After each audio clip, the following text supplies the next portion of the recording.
I've seen you for the last 2 years. So on the basis of that experience, I could say that you are really having high potentials, really competent.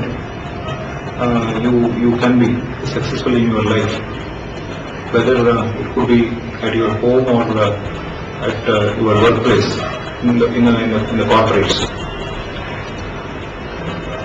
And you are one of the best batches I have seen for a period of time in this institute.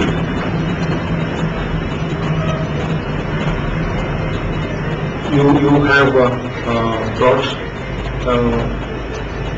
many positive things to the institute, especially in terms of results, in terms of placement. But only one thing, we were expecting the rank.